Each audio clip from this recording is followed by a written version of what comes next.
నమస్కారం. మళ్ళీ మనీ మాటల్లో మాట్లాడుతున్నాడు. చాలా సంతోషంగా ఉంది. ఈరోజు సాటర్‌డే మీ క్వెషన్స్‌కి నేను ఆన్సర్ ఇస్తాను. నిన్న మీరు క్వెషన్స్ ఇచ్చుంటారు మీరందరూ. చాలామంది క్వెషన్స్ పంపించారు. మనం వీడియో వేసిన తర్వాత.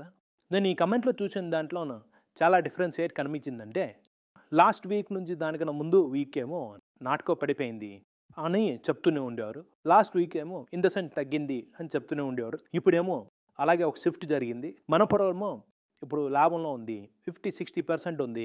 ఇప్పుడు మీకు అర్థం చేసుకోవడం కష్టం అవుతుంది అని చెప్తున్నారు. కమెంట్‌లోని వారంకి వారం ఆ డిఫరెన్స్ తెలుస్తున్నది. ఇప్పుడు మనపురంలో ఏం జరుగుతున్నది? మనపురంలోనేమో నందకుమార్ అని ఒక మేనేజర్ ఉన్నాడు.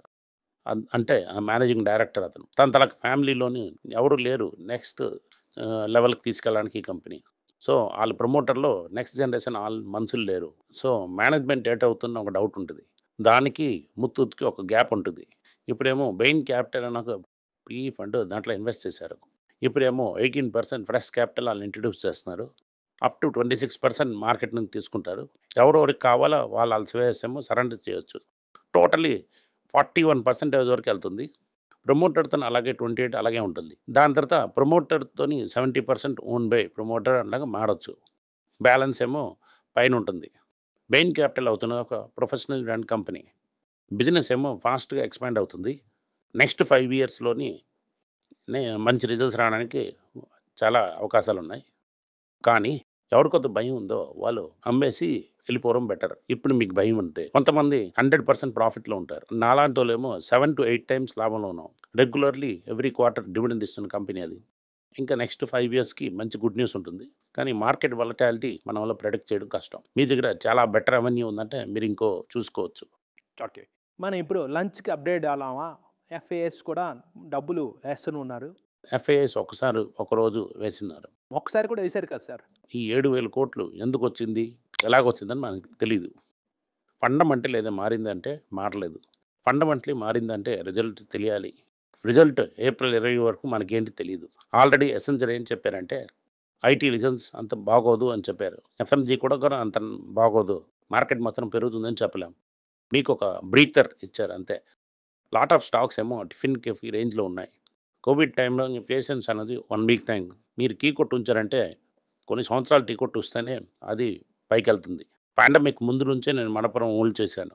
7, 8 ఇయర్సా ఉంది. ఒక 5 ఇయర్స్ ఆ కంపెనీలో మీరు సైలెంట్‌గా ఉండలేరంటే ఆ కంపెనీలో ఇన్వెస్ట్ చేయడం వేస్ట్. నేను 10 సంవత్సరాల కిందట మీరు నేను మాట్లాడుతున్నప్పుడు ఒక కంపెనీ గురించి ఇండస్ఇండ్ బ్యాంక్ కదా! నేను చెప్తుంది 10 సంవత్సరాల కిందట సార్. సింటెక్స్ యెస్. సార్ నేను క్వెషన్ ఆన్సర్ చేస్తాను. ఎప్పుడైనా మీరు చేయొచ్చు. జనరల్లీ సింటెక్ గురించి మాట్లాడుతున్నప్పుడు సింటెక్స్ కెన్ బి కన్సిడర్డ్ అని అప్పుడు చెప్పారు మీరు. 2013లోని 14 టైమ్స్ చెప్పారు. నేను 100 షేరు ₹60 కొన్నాను. అది అప్పుడే తగ్గి ₹30కి వెళ్ళింది. మళ్ళీ కొన్నాను. కానీ మీరేమో ₹50 కింద తగ్గిందంటే మరొద్దు అని సిగ్నల్ చెప్పేసాడు. నేను ఇంకా 10 సంవత్సరాలు ఉంచుతాను థాట్‌లోని ₹30 కొన్నాను. ₹20 కూడా కొన్నాను. ₹50 కూడా కొన్నాను. ₹5 కూడా కొన్నాను. లాస్ట్‌కి అది 50 పైసాకి వెళ్ళిపోయింది. ₹60 కొన్న షేరు ₹30 యావరేజ్ ఉంచి 10,000 ఎంత వేసాను. ₹30 కొన్న షేరు 55 పైసాకి వచ్చింది. మళ్ళీ ఒక బెట్ 55 పైసాకి 3,000 షేర్స్ మళ్ళీ కొన్నాను. యావరేజ్‌గా ₹2.5 తెచ్చాను. ఆ రోజుల్లో టక్కని రిలయన్స్ తీసుకోవాలని సింటెక్స్‌కి న్యూస్ వచ్చింది. 40 డేస్‌కి అప్పర్ సర్క్యూట్ అయింది. ₹45కి వెళ్ళింది. కానీ అమ్మేసి పైనకొచ్చేసాను. ఇలాంటి పనులు కూడా చేస్తాను. ఈ రిస్క్ ఎట్టడం వల్ల నాకు రివార్డ్ వచ్చింది. నేను మంచి కంపెనీ అని చెప్పి కొన్నాం. 10లో 4 అలాగ అవ్వడానికి ఛాన్సెస్ ఉంది. 10లో 4 కంపెనీస్ ఫ్లాప్ అవుతుంది.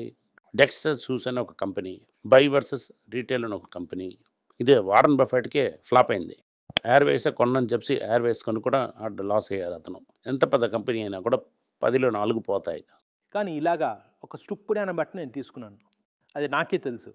10 సంవత్సరాల కింద ఒక బెట్ మీద తీసుకుంది. ఒక ఆటగా తీసుకున్న బెట్ అది. లక్కీలీ అది ప్రాఫిట్ అయింది నాకు.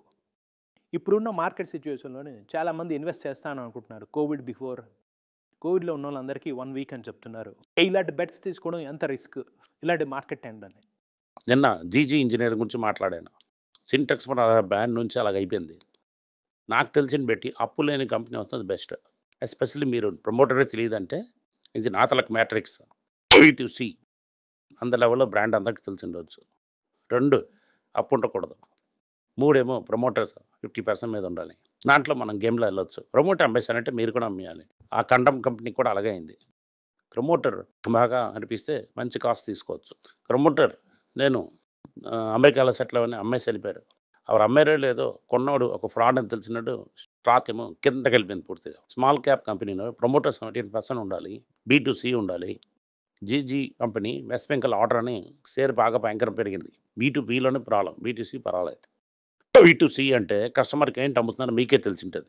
కలకట్టాలో బ్రాండ్ గాని ఓకే అంటే కాంపిటేటర్‌లుగా ఎవరో కొత్తలో ఉందంట షేర్ ఎలాగవుతుందని అడిగి తెలుసుకోవచ్చు. ఆ కంపెనీకి ఒక డిస్ట్రిబ్యూటర్ ఉంటాడు. అలాగా చాలా విషయాలుంటాయి. మీరేదో వెరిఫై చేయలేరు. అలాగ నోవే వెరిఫై లేదంటే ఆ కంపెనీకి టచ్ చేయకూడదు. దీంట్లోని మీరు వెరిఫై చేయలేరు. అలాగే మీరు కూడా ఈ కంపెనీకి టచ్ చేయకూడదు. ఇప్పట్లో సోలార్ అని ఫ్రాడ్ అది. పవర్ చేసి గవర్నమెంట్‌కే సప్లై చేయాలి. ఆ గవర్నమెంట్ ఏమో అది ఫ్రీగా ఇస్తది. గవర్నమెంట్ నుంచి డబ్బులు తీసుకోవడంలోనే మీ తలక పరిశ్రమ అయిపోతుంది. ఆ కంపెనీ మీకు కొనాలా లేదా అని మీరే డిసైడ్ చేయాలి. Okay sir, fine. ఇప్పుడు వరకు మీరు చాలా క్వెషన్స్‌కి ఆన్సర్ ఇచ్చారు. మళ్ళీ చూస్తాను సార్. ఈ వీడియో మీకు నచ్చింది అంటే షేర్ చేయండి. నోటిఫికేషన్ బటన్ ఆన్ చేయండి. Thank you. నమస్కారం.